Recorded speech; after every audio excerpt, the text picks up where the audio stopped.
Today we're going to be covering primarily metals. We are going to do both sessions, both on iron and manganese, and we're also going to be going through arsenic and uranium. Because they're two very broad topics, or I should say 4 different broad topics, it's very hard to cover them all in 20 minutes. But we'll do our best to try to do a very general overview. I know that everybody has different backgrounds, so this is going to be more high-level stuff, and we're going to try to get into a little nitty-gritty of how we treat for metals. So for those of you that are logging in for the first time, welcome. A little background on AWC. We have been around for over 40 years. We've got about 600 plants worldwide right now. A lot of them are in North America, but we're expanding operations and doing some new projects in South Africa, Costa Rica, Chile, Panama, etc. And soon to try to start expanding into Mexico. We've recently moved. We now have a 60,000 square foot facility, and we do our own fabrication. So this is a 12-part series that we're working on some webinars. We're breaking everything down. They're all 20 minutes. They're all very high level, and I hope we can get through these all.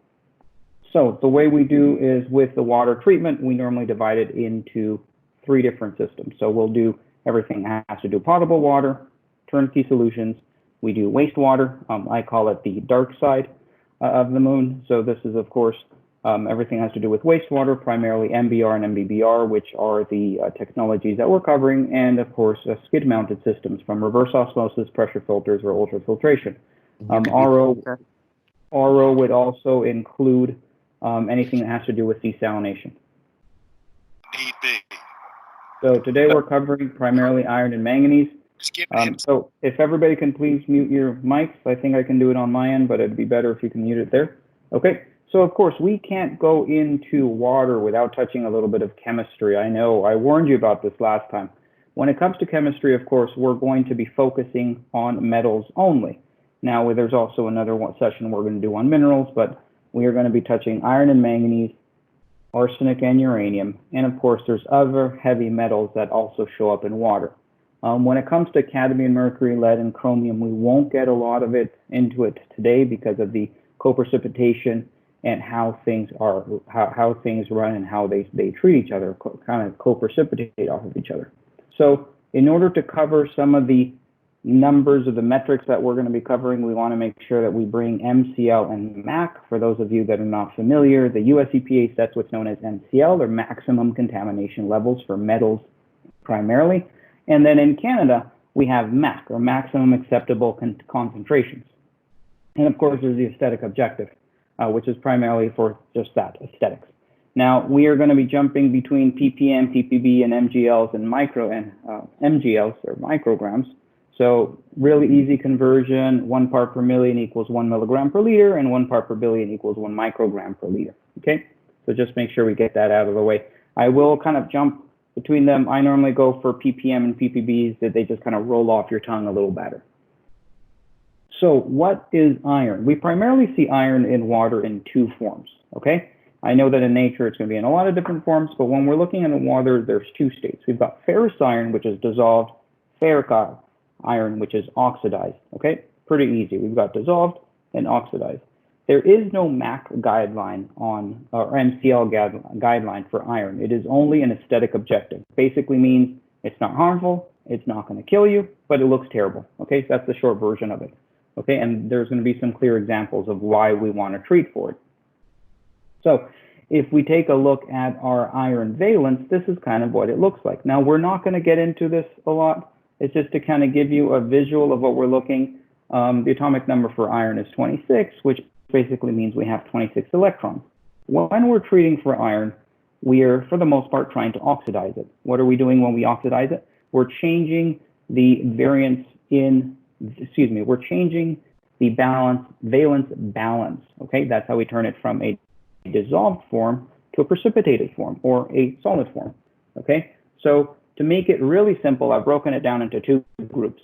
So we've got what's known as ferrous iron, okay? So it's also commonly known as divalent iron, or Fe2, and dissolved iron. I would call dissolved iron like layman terms, but you will still see it in literature. Ferric iron, we've got trivalent iron, Fe3, or oxidized iron. Again, oxidized means it's a solid. Dissolved iron is just that, it's dissolved, okay? And so how do we get it from one state to the other? This is a fun little picture I found. that was a little sort of, little science experiment and what they were doing with it. As you can see, we have some ferric iron. If you can see it, it's ferric as a general rule. Ferric iron loading up in here, and then as it starts precipitating out, as it starts settling out, they put a magnet in here, and it can actually catch up all of the ferric oxides. So all of that is ferric oxides, okay? So when you draw ferrous iron, it will be clear. Once you start oxidizing, or absolutely any contact with either a chemical, an oxidizing chemical, or oxygen for that matter, you're going to be starting to get it precipitated, and it's going to start looking like this. You will often draw a glass of water, which will be clear. I thought I had an image of that. Draw a glass of water, which will be clear. You let it sit on the counter for a couple hours. It'll go orange and then settle out. Now, obviously, in the water treatment industry, we don't have hours to oxidize and precipitate out a glass of water. We need to speed up the process, and we're going to cover on how we do that. So this is what iron looks like. I know, not pretty. I still don't understand how somebody went on potentially weeks or months in this kind of shower. Nasty. Why does it speed up? Why do we speed up the oxidation process in a shower? We're going through your shower head. Your shower head has built-in nozzles which act as diffusers. So we're speeding up the precipitation, rather. We're speeding up the oxidation process whenever we're going through a shower head. The same thing applies with temperature. The more temperature you add to the water, we're creating an imbalance. We speed up the temperature, we speed up the oxidation. You'll notice a lot of times when you draw hot water, it kind of almost looks like a little milky. Those are known as microbubbles, or ORP. So it's the amount of oxygen, that is dissolved oxygen, that's in your water. Here's another fun little picture. I'm sure you're all familiar with iron stains in toilets and a dishwasher. Again, the hotter the water, the faster the oxidation and precipitation is going to happen. The same thing applies for a toilet. You're flushing a toilet, you're getting that flush, a lot of oxygen going into it, and then you're going to be getting all of your streaks. So the short version of this is the following. We have our ferrous iron. We oxidize it with either oxygen or chemical. Again, oxygen is slow. In some of the developing countries, you'll see some nozzles and sprayers that you use in order to increase the dissolved oxygen, your ORP, in the water. To speed up processes, we typically use a chemical. We can use, there's a few chemicals which we'll get into in a minute, as to which everybody has a personal preference. Once we oxidize it properly, we turn it into ferric iron. Ferric iron is now considered a solid. Oh, we've got somebody else joining us. Give me 1 second here. Good morning, Scott. Welcome. So once we turn it into a ferric iron, then we have a precipitate. Precipitate is just that. We're precipitating out now a solid. Once we've turned the dissolved form into an oxidized form, we can precipitate it out, and then we allow for mechanical filtration to thoroughly remove it. In a nutshell, this is how we treat iron, and it applies a lot to any other co-precipitating metals, okay? So we go from ferrous to mechanical filtration, and the only way you can mechanically filter something out is by oxidizing it. So now we're going to jump on, how are we doing for time? Oh, right on. Okay, so now we're going to jump on to manganese. With manganese, we use a very similar process. However, you'll notice that with manganese, it's a little different because of how slow it takes to oxidize. With iron, it's pretty easy. You throw in some oxygen or some oxidant and done. You oxidize it, precipitate it, you're done. With manganese, it's a slightly slower process, and it is extremely pH dependent. Okay, it's not good enough to say we're going to throw in some hypochlorite and oxidize it and precipitate it out. So manganese is typically found in suspended form. You will rarely see it in oxidized form. It is very slow to oxidize. However, it co-precipitates. Basically means when you oxidize and you precipitate out your ferric oxide or your ferrous iron, it will actually bind to the manganese and speed things up, which means if you have iron in the water, you treat for iron, you will bring down your manganese as well. This is an interesting bit here on the MCL and the MAC levels in the US and Canada. So the MCL for manganese, the second objective in the US is 0.05 parts per million. In Canada, oh, sorry, we've got somebody else joining us. Welcome, Chuck. So in Canada, we have recently passed, in May of last year, we recently labeled it as a MAC. which is now considered a health hazard. There's a lot of study on what it does to the child development, especially in their brains and some of the functions that it has later in life. So we have actually identified it as a maximum contaminant. And of course, there's also the aesthetic objective. The aesthetic objective has now been changed to 0.02, and on MAC it's 0.12, or 120 parts per billion.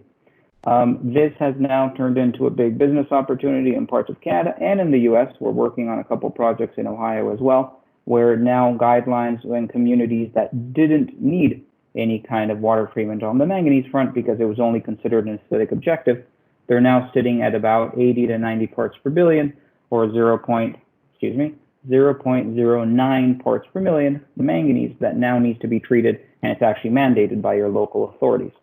Now, on the treatment for manganese, a lot follows similar to what we're doing with iron. Now, like I mentioned earlier, when it comes to manganese, pH is the key. So we have a specific range of pH that is 7.8 or higher. With iron, we can actually oxidize it a little lower at about 7.2. Honestly, you can probably start at about 6.8, but 7.2 would be the ideal pH in order to oxidize and precipitate iron. ORP is just a measure of the dissolved oxygen that we have in the water. The more oxygen you have, the more oxidation you get. We won't touch into ORP today because we're trying to tax this in. But those are kind of the magic numbers. It's very important with pH. I think a lot of times pH gets ignored when you're going for turbidity or organics or ion exchange or any kind of ions or hardness in minerals.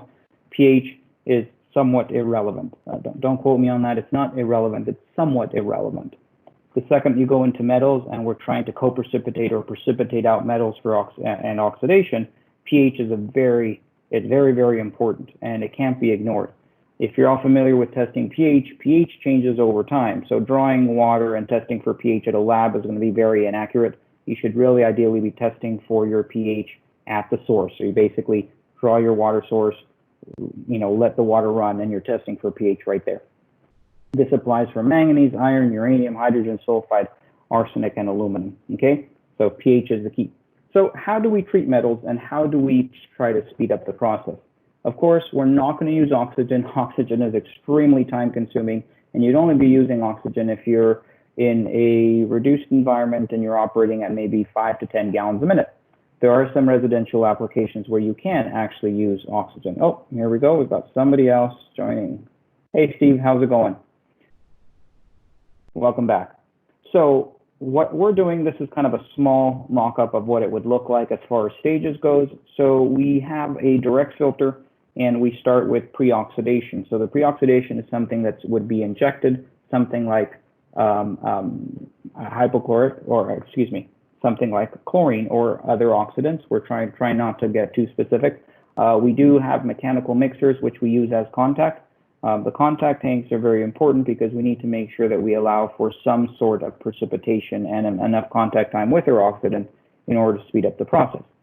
We follow it up with an anthracite or a sand media. It can be quartz, it can be anthracite, it can be sand or fine gravel. And then we go with our catalyst media. We have a whole 1 hour presentation on what kind of catalyst medias we can use. I prefer manganese dioxide. There are solid forms, there's pure forms, there's coated forms, there's a lot of different medias that we can choose for. In this case, we're using Philox. Philox is a denser form of media, and because of that, it speeds up the catalyst properties a lot faster, and you don't lose any abrasion over time with your backwashing functions. So this is just kind of a small demo of what it looks like. This is what it would look like in real life. So as you can see this, here we're using 2 trains. We're operating at about 1,600 gallons a minute. Charlie, I don't know if you're able to log in today, but Charlie, I don't see you today. But this is something that we were working on with Charlie for a small community just west of us. So this one was running at 1,600 gallons per minute. We were doing some pre-oxidation with our chlorine injection, going in for some contact time, and then we're going in through a catalyst media. We're operating at 800 gallons per minute on this particular one, and then we also had aeration tanks ahead of this, so we can put aeration tanks. Aeration tanks basically takes over the contact time. And that's, you'll see in the next slide what we kind of did. So this is just an idea of what it would look like. In this case, we're separating 3 trains with 3 different filters, so you can actually bypass the filters. You can backwash each one. Now remember, the second you oxidize your ferrous iron, you're turning it into ferric iron. Ferric iron is treated just the same as it would be turbidity. Again, it's not the same as turbidity, but now you're just having a mechanical filter doing the function of backwashing and regenerating. If you use the proper catalyst, which I insist there's some that I really do not favor, including green sand, but you don't need a chemical to backwash your catalyst media. You would just do it with water. You turned it into a solid, you're just rinsing that solid off. Okay, so that's kind of what a 2-train system would look like. This is one that we were doing in Arizona. Again, we are treating it much like we treat for turbidity. You can't see this here, but there's injection. There's a chemical skid on this end where it's going to be dosing some of our chemicals. And inside here, we have our mixers, and then it kind of goes through a dissolved, through our direct filters or gravity filters. Here's one that we worked on with Gary for a mine up north. This one we are operating at 5,300 gallons per minute. Yeah, it's a pretty big unit. So in this particular case, we had some issues with pH. So like I mentioned, pH is a very important function for oxidizing metals. So we did some pH adjustment. We brought up our pH. Our pH was ranging at about 6.8. We brought up our pH well over 7.8, closer to the 8 range. We injected our preoxidant. We are using hypochlorite. Once we did that, we went through our aeration towers. The customer was concerned that we weren't going to have enough space because of the high flow rate to precipitate out or to settle out in one of these kind of mixing coagulant cells. So we went with towers. This was something that was a very tight turnaround. It was actually very unique. We were using a 20-foot container. So we used 4 20-foot containers on their side. So this is going to be an 8x8 by 20. And oh, we've got somebody else logging in. Hello, Martin. Martin is joining us from Costa Rica. Hello. Welcome. Thank you, if you Alex. can see here on the aeration front, what we're doing is we're going through the towers. You can't see here, but we also have blowers on the bottom. We're then going through a bed, and through our bed, we can use the catalyst media that we're doing. This was not for iron. This was primarily for manganese only. So we're just going to go over a few of the case studies and how the design works. Again, there's many ways of doing this. This is just basic configurations. Again, we've got our chem skid for oxidation, aeration towers, going through our medias. And then in this case, this was a residential, municipal application. So we needed to inject some residual chlorine, which is where the chem skid goes. This media here is rated down to 30 microns. So because of that, you can reduce the turbidity down below 0.5. And away it goes. This particular case, the customer needed 2,400 gallons. So we did 3 800 gallon per minute trains. And what we were doing is we were just backwashing them and isolating them individually. That is kind of a side view of what it looks like. Again, we have our nice 20-foot aeration towers, and we have blowers on this end. Blowers, while not always necessary, is going to increase your ORP. So you're going to be doing it twofold. You're going to be hitting it with chemical oxidation. You're going to go through air to make sure we maximize our ORP in there. Once we go in here, you've already done 80 to 90% of the heavy lifting in here as far as oxidation, and we're allowing it to precipitate and backwash going through our media. And of course, we always have a chem skid for residual in this particular case. Now, you're all familiar with how we use pressure filters. Pressure vessel is going to use the exact same concept. You're going to have pre-oxidation coming through here. We're going to have an anthracite or a sand bed here, and then we're going to have a catalyst media. There are some limitations with pressure filters, and I think that there is a use for them in very specific applications. We're working on one right now in Georgia, in Atlanta, where we're using 8 of these. So we're using 8 filters. And to reach a very specific flow rate. Of course, there's some pressure issues. As you can see, we've got quite the train on here. So you can use multiple of them. Oh, I think I might even have it in here. So in here, we're using 8 of them. We can either use these in lead lag. I don't know if you were able to join us, Lucas, but this is a very similar application to what we're doing way up north. So The nice thing with these is that you can actually size them and you can configure them where they're not only are they backwashing off each other, but they're timed. So you can backwash one train at a time, or you can do lead lag. If you're doing treating for arsenic, you can actually run these in lead lag. There are applications for them, and you can size them accordingly. If you take a look at this, this is a fun little chart that I put together. Basically, you punch in your tank diameter, it spits out surface area, media volume, flow rates, typical, and backwash. Important with pressure filters, I'm sure you've all covered this. When we're backwashing, temperature is a very important factor. So the colder the water, the less water you need. The warmer the water, less water. If you're backwashing this in Costa Rica, that goes to you, Michelle and Martin, you're going to be backwashing at a much higher flow rate because you've got the warmer water. If you're backwashing in Colorado, British Columbia, or Alberta, or Alaska, we're going to be backwashing at a much lower flow rate. So this particular case, we're doing something in Atlanta. He needed customized tanks, punched in the number here of 54 inches. So we're doing 54-inch tanks. Surface area gives us 15, which gives us a minimum bed volumes. Optimal flow rates are 95. So if we take a look at this here, we've got optimal and typical. If we take a look and go back here, with 8 tanks, we can say that we're achieving about 750 gallons a minute, and then we can isolate each one and backwash as needed. Easy enough. So this is kind of a containered approach. This is something that we were working on in Ohio. Excuse me, no, not Ohio. This was Kentucky. So for one that we were doing in Kentucky, this was an optional manganese filter. Again, manganese is not yet mandated as a MCL in the US. So because of that, this was something that the community was kind of getting ahead of the game and making sure that they could treat for manganese. This is a containerized version, easy to ship. This was a 40-foot container.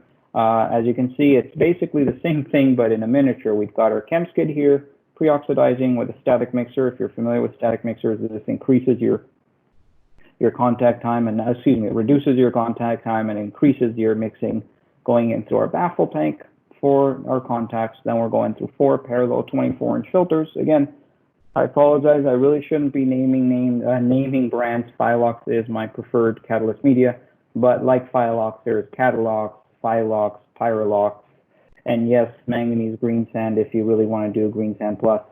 So we're using 4 of these, and we're backwashing them, timed. This one is rated at 150 gallons a minute, and then we're going through UV, and then we inject chlorine for residual. So how are we doing on time? Oh, right on time. Look at that, 24 minutes and counting. So today, like I mentioned, it is a lot to pack as far as the metals go. So we're going to have metals for a separate session when we go into arsenic and uranium. We're going to leave that for next week. I don't think it would be fair to cover arsenic and uranium in 5 minutes. There's a lot to it. So I'm going to go ahead and open the floor for questions. If anybody has any questions, you can punch it into the box or you can turn on your camera. Again, I insist, don't be shy. It's nice to see some of your faces. I don't know that I've met all of you, so if anybody has any questions. Okay, I have a question here that somebody submitted earlier, and maybe it gives you a little time to go over them on your end. So what can you co-precipitate with iron? So that's a great question. Because we're co-precipitating, co-precipitation basically means that you're oxidizing something and binding it to your ferrous iron. When we're binding ferrous iron, it includes most metals. So that applies for uranium, that applies for arsenic, that applies for manganese. There is some limitations, and there's a specific ratio that you need. So for manganese, if you have a 5-to-1 ratio, you can co-precipitate and bind ferrous iron to your manganese. If you're doing arsenic, however, on the other hand, you need a much higher ratio in order to bind it, and of course it has some limitations for reduction. So you do something closer to 20 to 1. So you would make sure that you have enough 20 times your iron, ferrous iron, in order to oxidize and co-precipitate with your manganese, with your arsenic. We're going to be covering arsenic and uranium next week, but you would never be doing that with arsenic levels that are in the 80 or 90 parts per billion. You'd primarily do it when you're in the 15 to 20 parts per billion mark. So if we don't have any questions, we're going to leave it at that. We now hit the 28-minute mark, and I promise we try to keep these as short and sweet as possible. Thank you, everybody, for logging in. If you don't already follow us on LinkedIn, please follow AWC Solutions. My name is in there. We're pretty active on LinkedIn, and we try to share as much information as possible. So thanks again, and I'll send you an invite. See you next week. Bye, everyone. Thank you. Thank you, Alex. Bye. Bye, Sebastian. Thank you. Thank you for logging in.